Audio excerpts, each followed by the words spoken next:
following show is for entertainment purposes only and does not necessarily reflect the opinions of Empire Media LLC, its subsidiaries, affiliates, sponsors, and advertisers.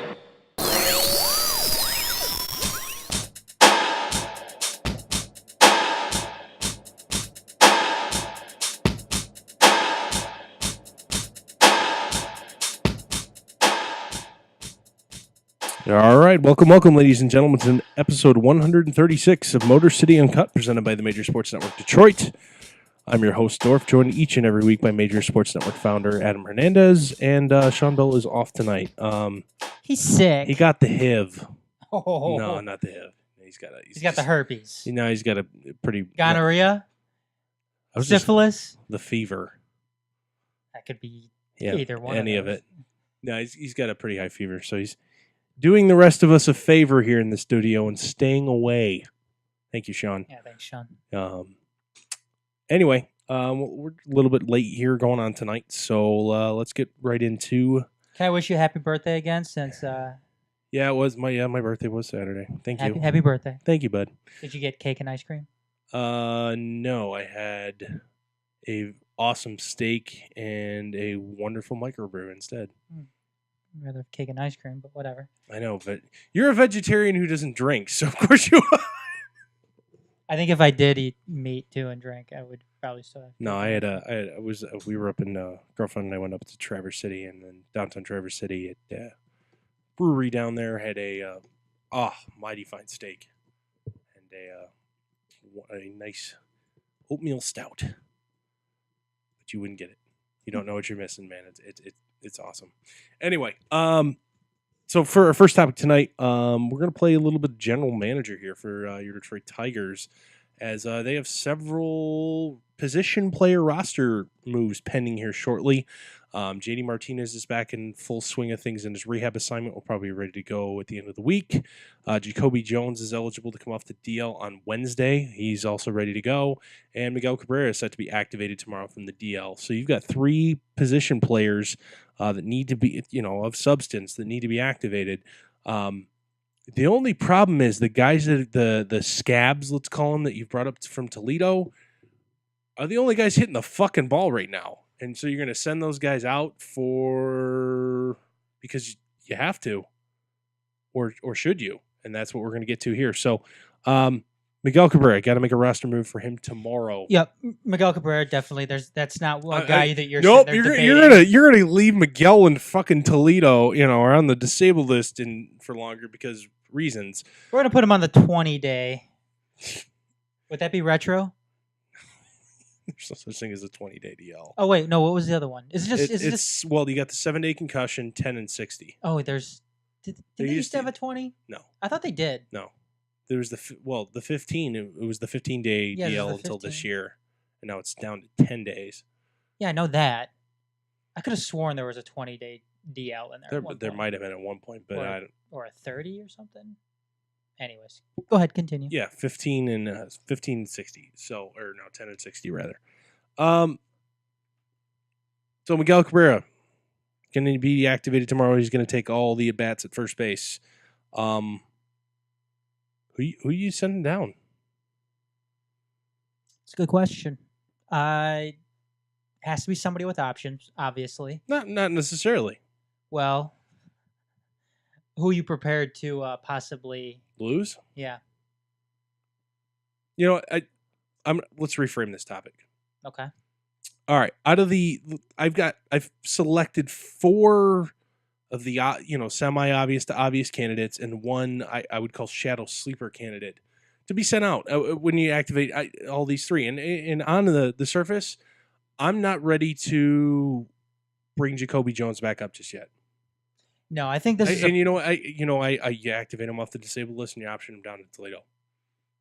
Play every day down there. Get on a groove. We'll see you in a couple weeks. Personally, I think he should have been sent down a while ago. I think he should have been sent down after the Tampa series. Mm-hmm. But they kept him up here. Whatever. Continue, Dorf. Yeah, and you know what? Mikey Matuk had a nice last 10 days or so in the limited action he's got. And Tyler Collins has had a really nice last 10 days. Averages back up close to 300. So, also, John Hicks and Jim Adducci, the two most recent add-ons, they're hitting 400 apiece. Both with decent extra base power. You got to keep riding that while it's high, too. Well, yeah. Why give up on that? Well, it's because it will go away. Yeah, it's gonna go away at some point, and when it does, then you send them down. Yeah, then you get rid of them. Well, Dorf, you told me beforehand who you would. Do you want to reveal who you'd want? So my shadow candidate, I'm sorry. When I activate Miguel Cabrera tomorrow, I'm not sending John Hicks out. Can't send a guy who's hitting 400. Or Ducci. Sorry. Well, at the same time, I'm not sending Adducci out either because you know what? He's still playing right field for me pretty much every day right now. That's what I'm saying. You're not going to send him out either. I'm sending James McCann down. Why not Dixon Machado? Machado does not have options. You lose him. You waive him, you lose him. He's an intriguing enough glove prospect for a bad team, or still has the utility infielder quality that someone's going to grab. Somebody him. would pick it up. Someone who will grab him. Especially if you're going to continue to use Andrew Romine in the outfield on a semi-regular basis. Who was that one guy that they got rid of? He ended up getting picked up by the Brewers. Hernan Perez. There we go. He's a pretty much everyday player for them. So you're thinking this could be a Dixon Machado type situation? I think Hernan Perez is a better prospect, better player than Dixon. But Hernan Perez is essentially now turned into, for the Brewers, a poor man's Ben Zobrist. He literally plays all over the diamond, and he plays 5 out of 7 days. Oh, by the way, he hit 20 home runs last year in the big leagues. You know what? I'm gonna agree with you on this. I think you have to keep on riding John Hicks and Jim Adducci while they're hot. You don't want to lose Dixon Machado. At the same time, it doesn't cost you anything to send James McCann down. He has options. Mm-hmm. You don't have to waive him. Dude's hitting $164. I mean, it sucks losing that platoon thing with. Well, at the same time, Hicks is right-handed. Yeah, it's true. I mean, your catcher spot, then, if you can, Alex Avila and John Hicks are hitting a combined 400. Well, you hit the nail on the head. James McCann isn't going anywhere. He should. I mean, he's not. What I'm saying, he's not leaving the organization. Not leaving the organization. He's going to Toledo. He can fix whatever he needs to fix down there, while the team still rides John Hicks and Jim Adducci while they're still until the wheels fall off. And they will fall off. You know what, John Hicks? You know what? I think he was kind of buried. Never really had a great opportunity. In the several organizations he's been in, was a decently highly thought of, glove first type guy. Yep. But Adducci's a never has been, calling him a 4-air is being insulting to career 4-airs. He wasn't good. I mean, he had very nice numbers in Korea the last 2 years, but before that it was he was an organization filler. He had a couple of at-bats in 2011, 2012, and 2013 with the Rangers. Whoop-de-doo. But he was a 4A. He was an organization filler. And you know what? You've had a nice couple weeks out of him, and that's great, and that's dandy. And you just got to keep on riding that. Just keep on going. You're not asking you're not asking him to play in situations that he's not going to succeed in, and that's great. And if the wheels fall off, which I think they will, then so what? So what? You got what you could out of them, and so be it. That's it. Yeah, and you know what? I'm not saying if you send prolong a JD Martinez rehab assignment in favor of Jim Adducci, but you know what? I'm not taking him off the roster until until he forces until you force me to. He is not He is not an easy out. He's spraying the ball over the fucking yard. And that's something the team needs right now. Yeah. They need guys who aren't easy outs. I mean, as I say, especially as Victor Martinez isn't hitting as he's already had a 2 RBI double tonight. Good. You know what? I'm still not in favor of keeping Victor Martinez in the cleanup spot. Oh, that's a topic for another day. I know. That will be the topic called "Let's Play Manager," not General Manager. I know. But look, I'm not being. I'm not getting excited about a week here of Victor Martinez having a somewhat. Well, you'll have Miguel back tomorrow. Yes. But still, though, if Victor Martinez isn't hitting, it doesn't matter if Miguel Cabrera is back. He's actually had a really nice last 4 days. I know, but he needs to keep that up, though. Oh, absolutely. It needs to be sustainable for longer than a week or 4 days, like you said. It needs to be sustainable for a few weeks here. Mm-hmm. If it's sustainable for a few weeks, then you know what, that's going to help Miguel Cabrera, because you know what, if Victor Martinez is going to be kept in that cleanup spot and he's still hitting like shit, and Miguel Cabrera comes back and he still puts Miguel Cabrera in the three spot, it doesn't matter what if Miguel Cabrera is back or not. It doesn't matter who they have hitting in the three spot.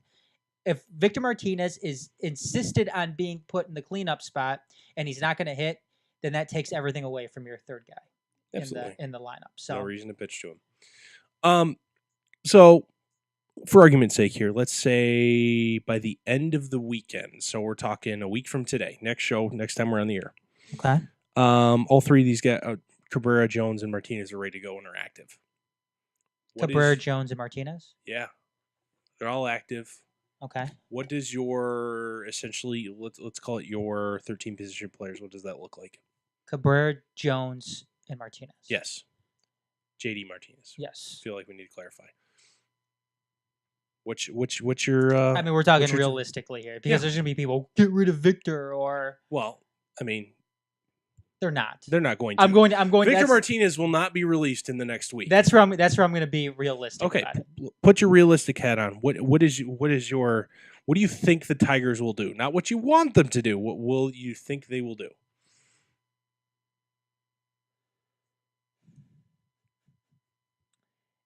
They'll keep Jacoby Jones down. Okay. So where am I at? He is on the bench. He is on the bench tonight. So, let's just say your givens are: you've got Iglesias, Kinsler, Castellanos, Alex Avila in this case, Miguel Cabrera, JD and Justin Upton. Okay. Okay. Those guys are givens. So you now have 5 more spots to fill. Yes. Upton's playing right. Iglesias playing short. Castellanos playing third. Kinsler's playing second. We've got Cabrera at first. Mm-hmm. Your designated hitter will be Vmart. There's no question about that. Even though, whatever, you can make the argument if he's not hitting. If Martinez is back, you have to put him in right field. Okay. You have to. So then you have center field, second catcher, utility player 1, utility player 2.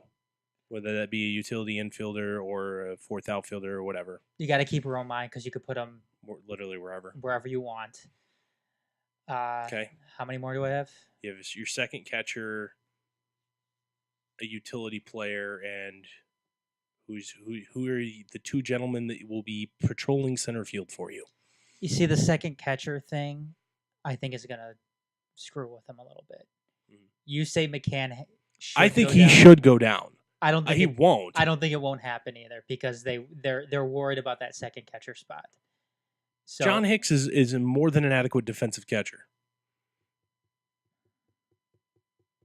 He's not a very good defensive first baseman. Then again, he's never played first base. I think they'll probably keep James McCann and send John Hicks. God damn it! I think that's what'll happen. I know. I'd rather have John Hicks up too. This is what I would. Can you send Tyler Collins down? You cannot. Well, I mean, you could try. You'd have to waive him. Could you do that? Why would you? Yeah, because you're not gonna have. You're last week. Yeah, I know. I just don't like him. I just don't like him. All right. So no Mikey Matuk. He doesn't have an option. You can't send him down guilt-free. You know what? That's my move right there. Okay. Send him down. Okay. As long as John Hicks is still hot. Okay. Fair. So, sorry, I forgot Matuk had an option. He does have an option available. So my understanding is, I mean, your everyday players, non-platoon scenarios. So we're trying to figure out who's going to play the 2 guys to patrol center field, backup catcher, utility infielder, and 25th man. All right. Well, I think we talked about it a couple weeks ago, but Matuk can't play center field apparently. I disagree with that with the Tigers' assessment of that, but that's their belief. I disagree with it too. If they're going to still keep on putting Romine out there to play center over Matuk, then that's the writing's on the wall with that. Yeah. They don't think that Matuk could play center field. So you've got Tyler Collins and Andrew Romine patrolling center field then? Well, my argument was here's what I would do. I'm not keeping Dixon Machado. So you're putting him down. I'm going to try and waive it. I'm going to try and send him down. If I lose him, Okay. I'm not going to cry over it. Andrew Romine is now my utility infielder, my only backup infielder. I in my world would then keep John Hicks as my backup catcher. I'm sending James McCann down. I'm keeping Mikey Matuk. I'm keeping Tyler Collins. I'm keeping Jacoby Jones. And I'm keeping JD Martinez. Jacoby Jones will play most days in center field for me. Tyler Collins will play the rest. Heaven forbid we need that second, and Matuk is going to be my, right-handed thump off the bench for the rare situations. Heaven forbid we get into a situation where, oh shit, we need a sixth infielder because we burned a guy and someone gets hurt. Jacoby Jones, you know what? You're not going to kill me for 3 innings playing, the left side of the infield. Have at it, son. How long is your leash on Hicks? As soon as he stops hitting, James McCann is a superior defensive catcher. He is. But you know what? The 300 point or 250 point difference in batting average. Sorry, that's not enough for his superior defense. His superior defense does not make up for that. Now, I'll take a guy who can't throw anybody fucking out that can hit 400 and play catcher. I saw this dumb scenario the other day where they were talking about putting somebody on Twitter was mentioning this. They're like, well, why don't you put Dixon Machado at short and move Iglesias over to third and then Castellanos over to first and have Miguel Cabrera DH? No. That makes it makes no sense. First of all, if you wanted to approach something like that, why would you put your best glove at third? Because you have a elementary understanding of Major League Baseball? I mean, you have Dixon Machado and you have Jose Iglesias to choose from to put at third base and short. I mean, you would think offhand it would make more sense to put Jose Iglesias at shortstop rather than third base. Yeah, and the thing is, the heir apparent or an obvious next option at third base within the organization isn't there. It's not. I mean, you might be able to play Andrew Romine there some days. You might, say, fuck the Jacoby Jones experiment in center field. Son, welcome back to third base. You might be able to do that. But no one at Toledo is, burning the cover off the ball and is, fighting to be brought up. That guy's just not there. The guy I believe they have playing there most days now is a minor league free agent signing who's, has an OPS. I just pulled it up of like 650. Do they still have Jeff Larish? Didn't he play third? No, I thought he was pretty much first base Oh, really? DH type. I'm pretty sure he was a first base DH type. Remember Jeff Larish? I do remember Jeff Larish. Remember Brendan Ryan and how he's still in the organization? Guess what his batting average at Toledo is? 235. Less than half of that. Oh, wow. 104.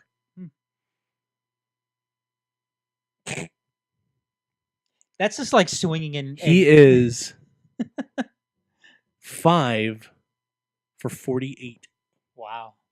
It's a All bad singles. It's a bad. 4 singles and a homer. It's a bad couple weeks. What's his OPS? 433. Oof. He does walk a fair bit though. He does have 11 walks. What's his OBP? 267, which makes him like 5th on the team.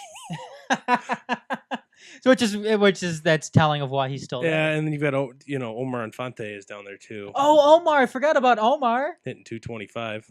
Ugh. OPS of 529. It's better than the 4 something, right? Oh, sorry, no, 518. I was giving him too much credit. It's James Loney's OPS. God, I forgot. His batting average is 182. James Loney is still there too. God, what a sad Toledo organization. I mean, you got Efrain Navarro turning the cover off the ball. Yeah. He's a 30-year-old. Other than that, So when's Christian Stewart coming up then? Good question. Where would you put him? So, okay. He's a bad You're not putting defensive player. You're not putting him anywhere because there's no spot for him. He's a bad defensive player. Unless the wheels completely fall off the Victor Martinez train and he just stops hitting altogether, or he goes on the DL for a prolonged period of time, then maybe that's when you start entertaining a thought of bringing up Christian Stewart and being a DH. Yeah, it's fair. But other than that, they have no spot for him. Yeah, where would you put him? You're not putting him in any corner outfield position. You're sure as hell aren't putting him in center field. Oh, fuck no. Okay. He's a bad left fielder. That's what they have him playing most days now. He's a bad left fielder. Like, Delman Young bad. Oof. That's pretty bad. But he probably hit 30 home runs. So he's essentially he's Melky Carrera without the hit tool. What, steroids? I don't know about that. I don't know about that. PEDs? What? What are you getting at here? But the Toledo pitching staff is actually doing quite well. Yeah. See, 28-year-old Chad Bell's probably going to make his big league debut tonight. Good for him. Yeah. Anyhoozle. Moving on to our next topic tonight. We're going to review the Lions draft. I know the last time you and I talked about this was after the first round. Both of our summations of the Jared Davis pick for the linebacker from Florida, pick 21 overall, was, Yeah.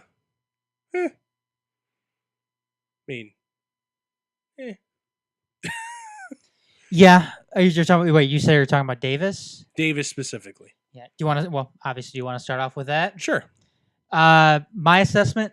We don't need to give ABC, a letter grade here. We're not going to try and come up with the GPA. If you just want to make grunts and groans your grading skill, by all means, go ahead. I will say this. I'm glad they went defense first round. I will say that. And at the same time, you're a better team than you were before the pick was made. Yes. So that's yes. I'm not Jared Davis makes this team better. He makes the defense better. It's not like you picked a quarterback in the first round. No. It's not like you gave up some picks to move up one spot and then take a quarterback in the first round. When the 49ers had no interest in the second quarterback, yes, I know. Oh, lol Bears. I will say this.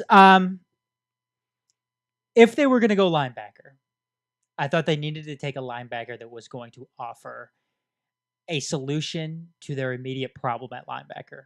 Dorf was their immediate problem at linebacker, besides them not having one. I'm gonna think your answer here is gonna be lack of pass rush.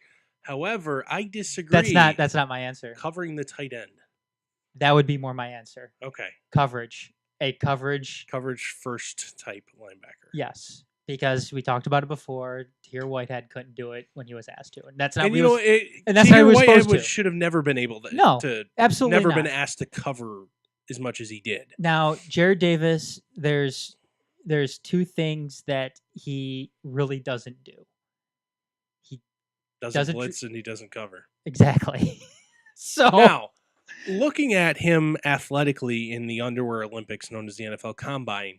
He definitely has the athleticism to be a coverage linebacker, fingers quote. However, he wasn't asked to do it at Florida, so we don't know. And I guess that's where, because I saw plenty of people come out and say, but at the same time, if you look at the Florida secondary, all of them are now playing on Sunday. They had both corners and both safeties drafted in like the first 3 rounds. Yeah.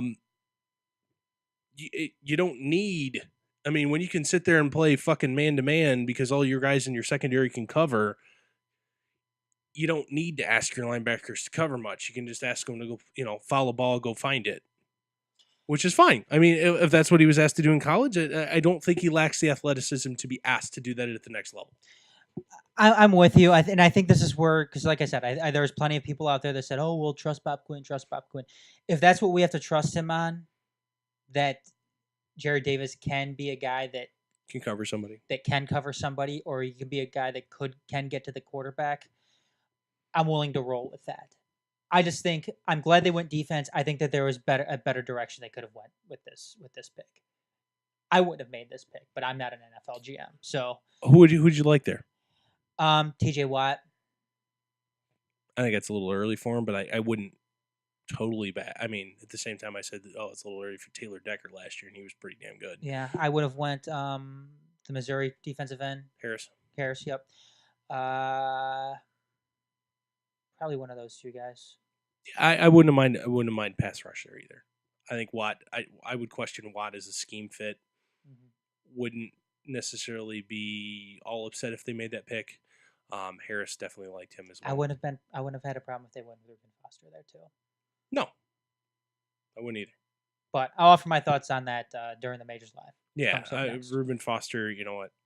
I'm not too terribly upset they stayed away from that potential disaster. All right, round 2.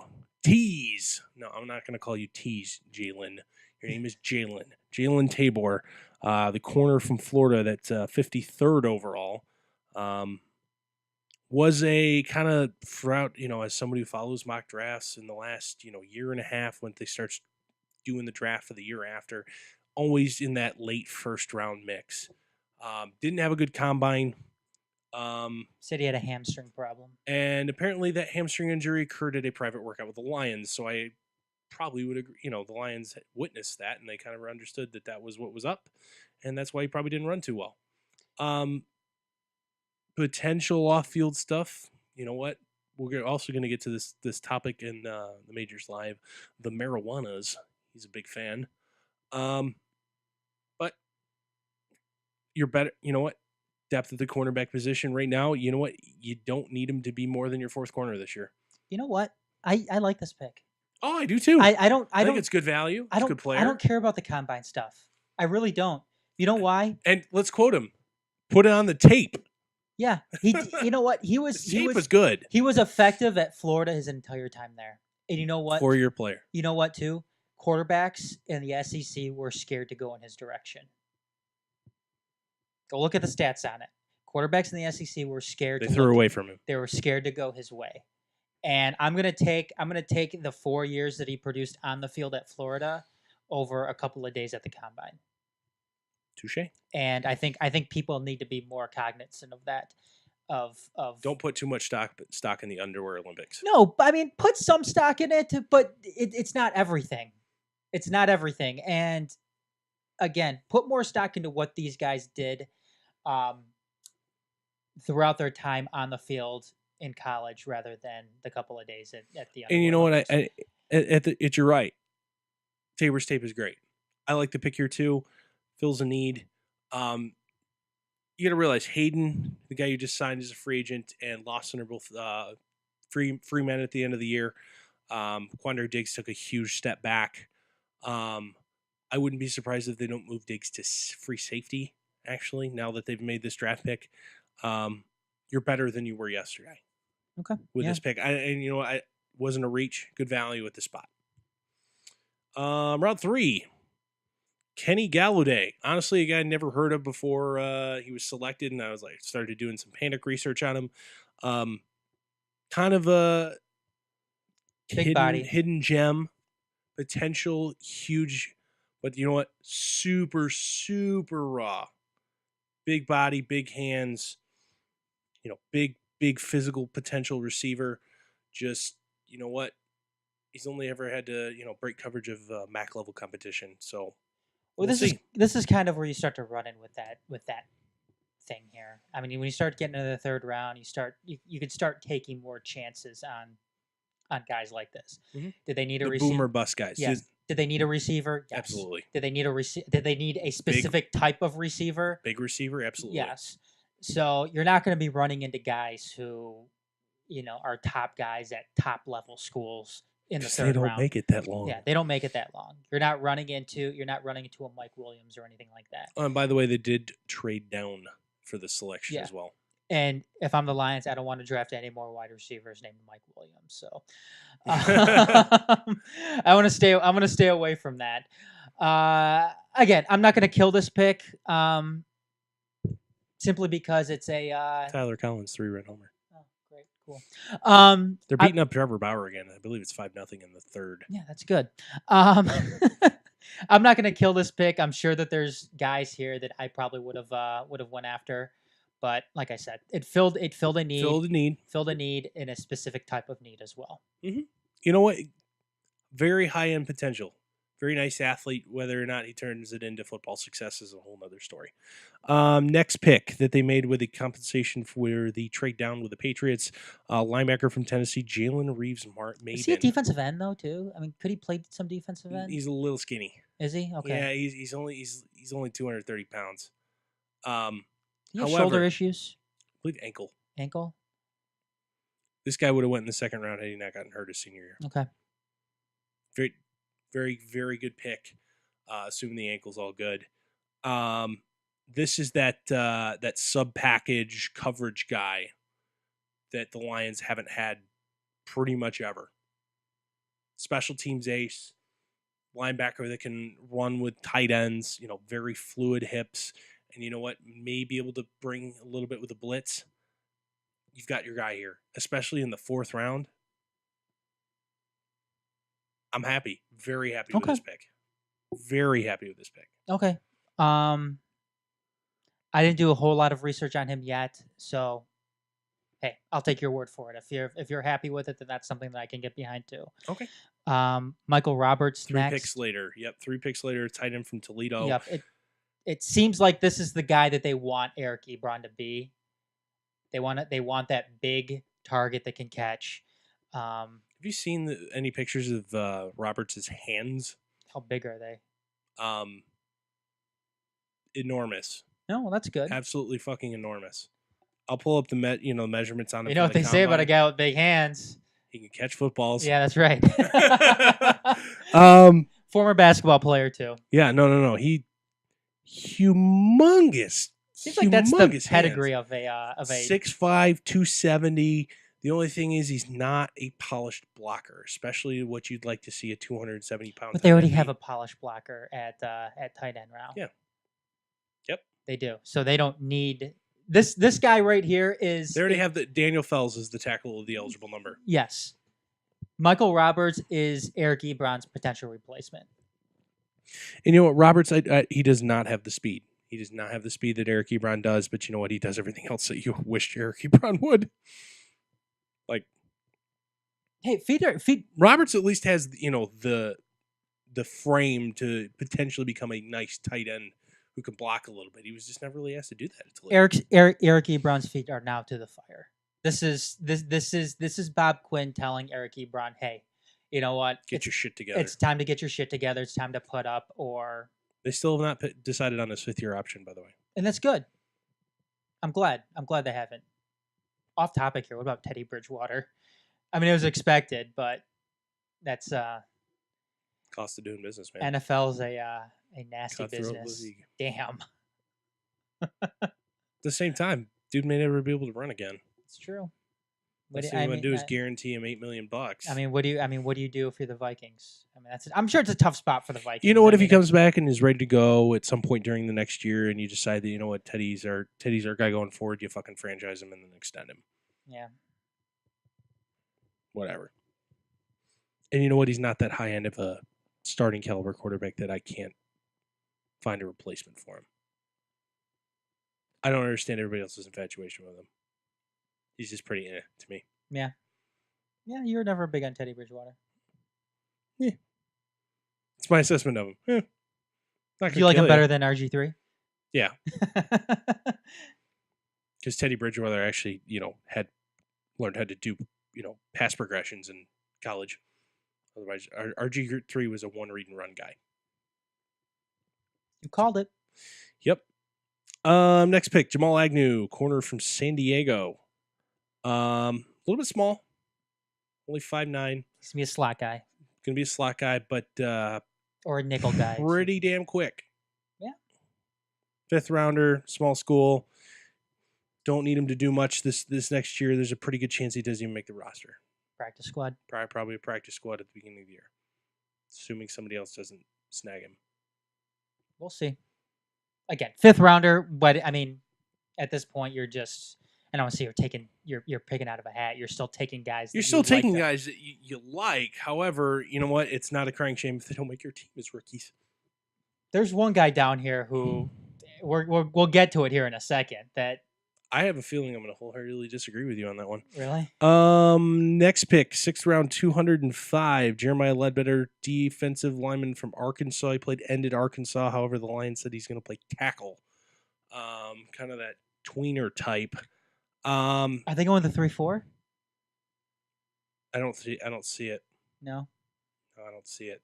No, neither do I. The roster moves so far this offseason haven't indicated a defensive scheme shift. So, and if they were going to do that, they would have done it. You know, the moves would have been made already for that to happen. I wish 6th rounder, big school, productive they college career, whatever. I wish they would have done this earlier. I wish they would have got a defensive tackle earlier on in the draft. Mm-hmm. I mean, at the same time, with the guys they've re-signed, I mean, you still have not on the roster Robinson. You re-signed Fatty McFat stuff. Fuck, what's his name? I don't know. Little ball of lard that can't rush the passer that they had last year. Fucking, I forget. Kyrie Thornton. Little ball of lard. I just don't think he's very talented. That's fine. I could tell. So, whatever. I mean, they've already re-signed him. At the same time, at this spot in the draft with the guaranteed contracts you already have going to veterans, a guy you select here that's a pure defensive tackle has a very small chance of making your roster anyway. So, whatever. Fair. Shoot for the stars with this one. Next pick, 6th round, number 215, Miami quarterback Brad Kaya. Bye, Felicia.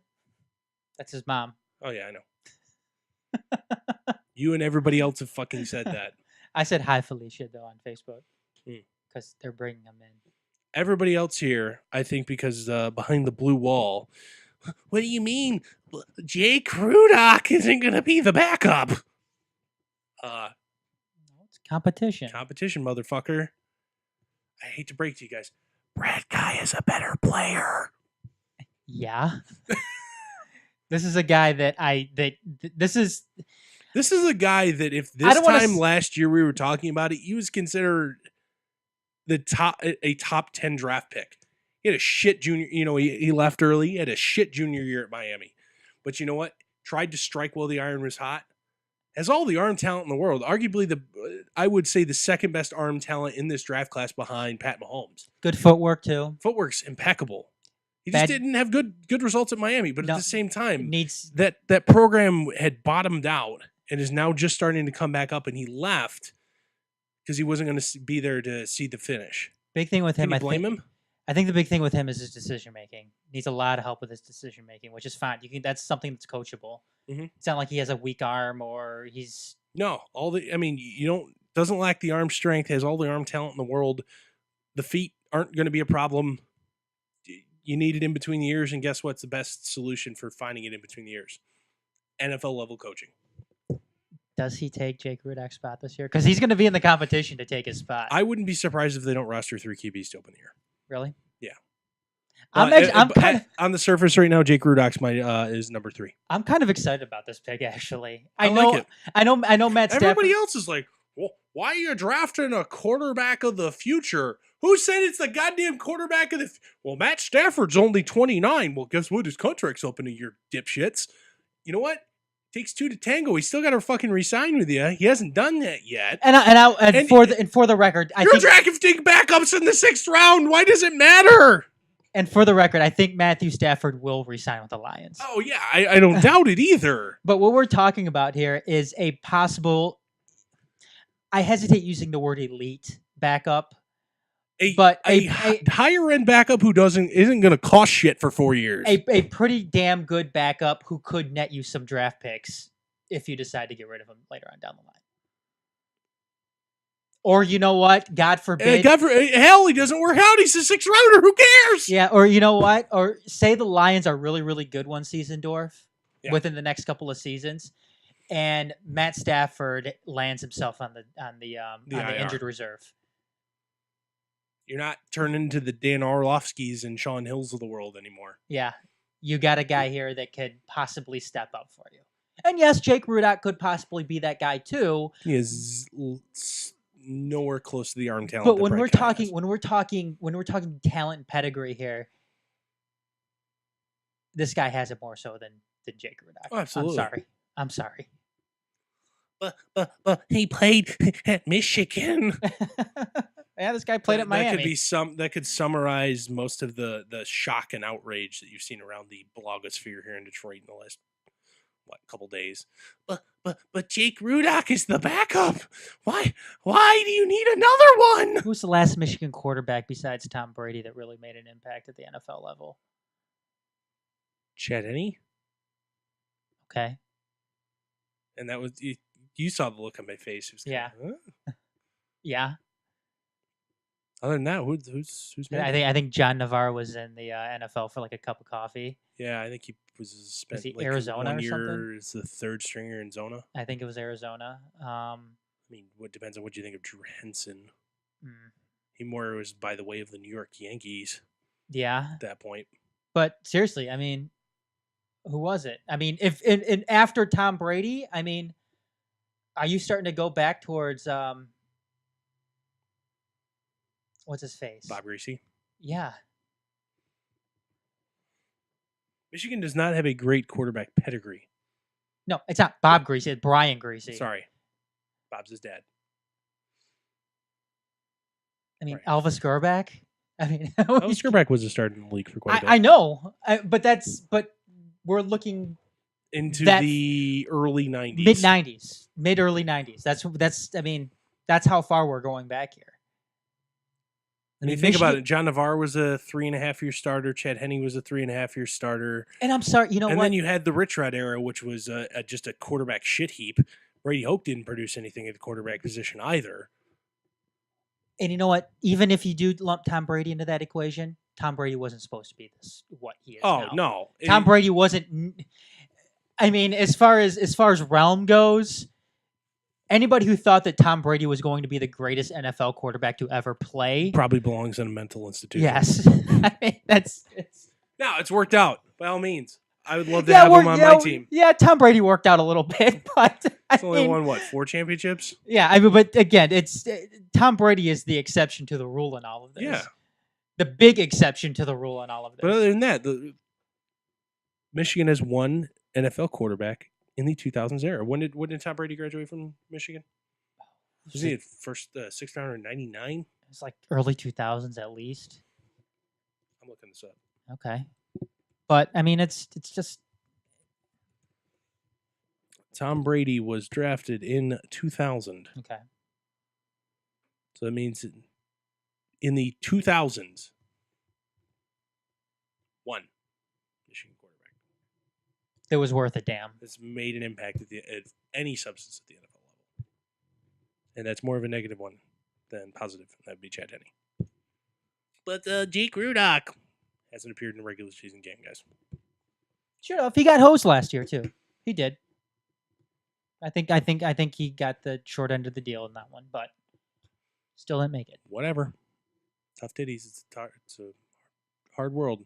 Last but not least, Pat O'Connor, defensive end from Eastern Michigan, Captain Charlie Hustle. He's not gonna make a team, guys. No, you don't think so? No, I don't think so.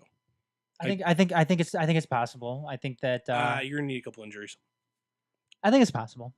Defensive end, had a good college career. Oh, hell of a college career. Yep. Hell of a college Good career. college career. It's a very solid contributor for some really, really, really bad Eastern Michigan Yeah, teams. he's gonna have to impress. He'll never get outworked. Yeah, That's for sure. But whether or not he has the athleticism to hang, we'll see. we'll see. I bet you that he ends up a full season member of the practice squad. Okay. You know what? That would be a win for him as a 7th rounder. So Absolutely. Out of these guys that we picked here, Lions picked here, out of the 9 of them, who's starting this year at some point? I know Davis is going to start right away. Davis is going to start. I think Tabor starts too. I don't think he does. I think he does. And I know you're going to say Jalen Reeves Martin or Maben starts as well. I don't think he starts right away, but I bet you by the end of the year he'll be one of your guys. Other than that, I think that's it. Who's not making the team out of camp?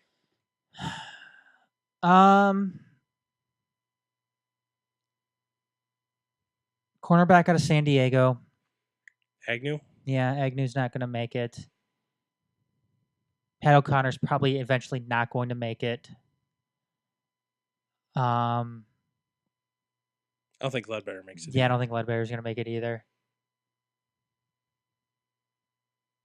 I'll stick with that. I bet you Agnew makes it because I think you're going to have a Quandre Diggs as your like fifth safety type. Essentially the role that Don Carey's played for several years. Okay. A free safety, you can also dabble at corner. Special teams ace. I think that's what Quandre Diggs is going to be going forward. I think Agnew makes it as like he's going to be healthy scratch if everybody else is healthy. He won't dress.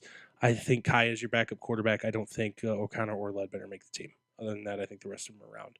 I think Galladay's your fourth receiver. Kaya is as a 3 QB.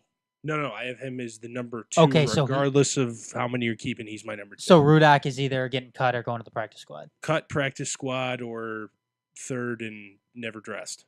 Okay. I don't think Tabor starts. I think he is a special teams guy / sub package. You know what? If I'll see him a lot in third and long. Mm-hmm.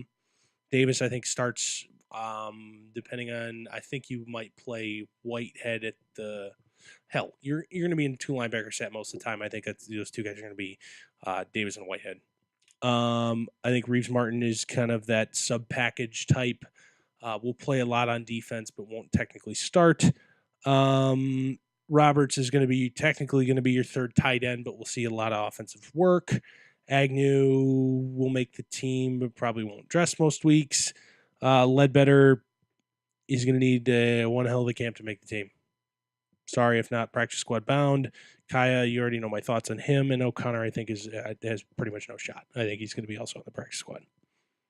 So out of this group, biggest steal. I like Reeves Maben. So Reeves Maben. Tabor's good value too. I'm gonna go with Kaya. Oh yeah, absolutely. Biggest steal. Yep, definitely.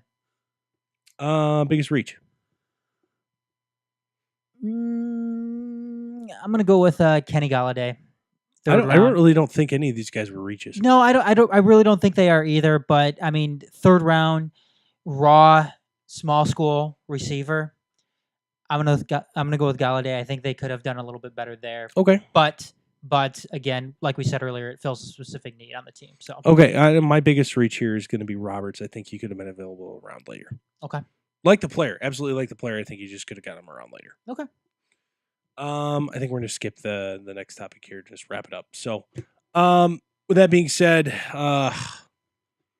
heartbreak, agony, disaster. Red Wings are picking 9th. You know what? All those meaningless games at the end of the fucking. You know year. what? I saw Jason Bray bitching about this on Facebook too, and you know what? It doesn't matter. It really doesn't. Why do you say that? Because you had two guys at the top of the draft that are going to be any good. Well, I don't want to say any good, but are going to provide premium players. They're going to provide you an immediate impact. This draft is looking like it doesn't matter if you had the 3rd pick, the 10th pick, the 15th pick, the 20th pick. You're essentially getting the same player. Yeah. Okay. Fair enough. I mean, they were slotted to be the 7th pick, and they're essentially going to get the same player. And they ended up getting the 9th pick. If you're a fan of any of these teams inside the top 10, you've got to be most disappointed if you're Colorado. You're slated to be the number 1 pick. All of a sudden, you're the number 4 now. That's the biggest difference. We sucked all year for that. That's the biggest difference. And not only that, I mean, Colorado, they were going after, they were actively trying to get rid of some of their younger talent on the team, and they couldn't do it throughout the entire year. So, I mean, they're gonna have to lower their prices, or they're gonna have to deal. Figure it out. They're gonna have to deal the next couple of seasons too. And they're going to have to be really, really bad the next couple of seasons, too, if they want to burn it down and start over. Exactly. But again, I'm not Red Wings picking 9th, whatever. Not the end of the world. No. Last time they got a top 10 pick, they got Martin Lapointe, who ended up being pretty decent for them for a pretty long time. A good amount of time. I mean, was he a superstar? No. Did he finish his career in Detroit? No. But again, I'm not gonna piss and moan about something like this or wish they would have lost more games. Yeah, because it really wouldn't have mattered. It's such a crapshoot with the NFL draft. You've got less than 10%, less than a 10% chance to get that top pick. Okay. So. All right. With that being said, it is going to wrap up episode 136 of Motor City Uncut, presented by the Major Sports Network Detroit. Join us each and every week here Monday nights, 7 p.m. Eastern on Detroit.themajors.net. So for Adam and Sean, who's he's sick. He's sick. Ew, stay away. We'll see you guys next week.